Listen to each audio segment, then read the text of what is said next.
Assalamualaikum warahmatullahi wabarakatuh. Perkenalkan, nama saya Ali Awaludin Purnama, asal dari Kuningan, mahasiswa agribisnis tingkat 3 dengan NIM 509220102. Baik, kali ini saya akan mempresentasikan tugas Pak Ajis, yang tugasnya adalah tentang penjelasan singkat manajemen resiko dan rantai pasok. Nah, pertama-tama kita akan menuju penjelasan dulu dari manajemen resiko dan rantai pasok itu apa? Anjing. Nah, definisi rantai pasok supply chain management. Manajemen rantai pasok adalah sebuah sistem terkoordinasi yang terdiri atas organisasi, sumber daya manusia, aktivitas informasi, dan sumber-sumber daya lainnya. Nah, yang terlibat secara bersama-sama dalam memindahkan suatu produk atau jasa baik dalam bentuk fisik maupun virtual dari suatu pemasok kepada seorang pelanggan. Lanjut ke slide selanjutnya, yaitu tujuan supply chain management. Yang pertama, tujuannya adalah meningkatkan efisiensi serta efektivitas koordinasi antara pasokan yaitu supply dan juga permintaan yaitu demand. Nah, ingat-ingat ya, pasokan itu supply dan permintaan itu demand. 2. Untuk mencapai dominasi pasar atau setidaknya menjalankan bisnis secara sukses. Nah, dalam upaya ini persaingan pasar yang dimaksud adalah perusahaan harus mampu menghasilkan produk dengan karakteristik sebagai berikut. Nah, di sini itu ada 4 karakteristik. Yang pertama, 1. Harganya terjangkau, 2. Berkualitas tinggi, 3. Tepat waktu, 4. Bervariasi. Lanjut, slide selanjutnya adalah komponen dasar supply chain management. Yang pertama, plan. Kesuksesan supply chain management terletak pada proses penentuan strategi supply chain management atau juga disingkat adalah SCM. Yang kedua, source, yaitu perusahaan harus mampu memilih supplier bahan baku yang kredibel dan sanggup untuk mendukung proses produksi yang akan dilakukan.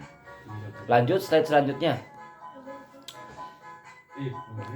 Nomor 3. Nah, nomor 3 itu max. Max itu artinya membuat.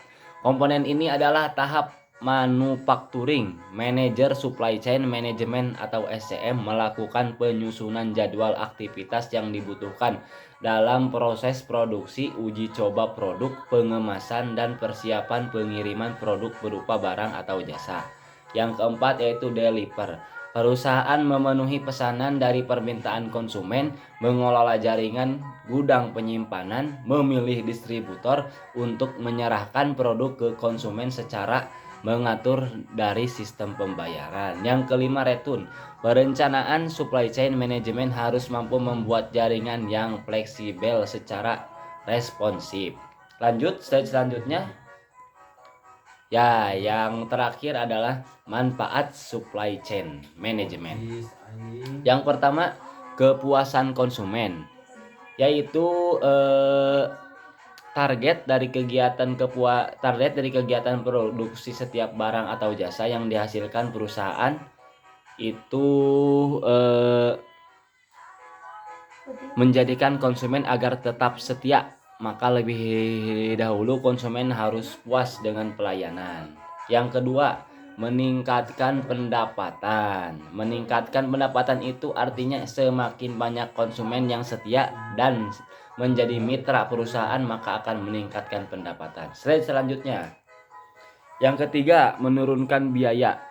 Menurunkan biaya adalah menurunkan biaya berarti pengintegrasian barang atau jasa dari perusahaan kepada konsumen. Berarti pula mengurangi biaya-biaya pada jalur distribusi. Yang keempat adalah pemanfaatan aset semakin tinggi.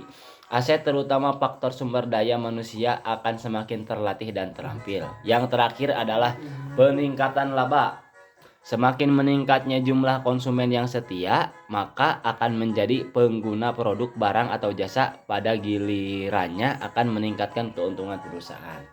Nah, segitu saja dari saya mengenai tadi teh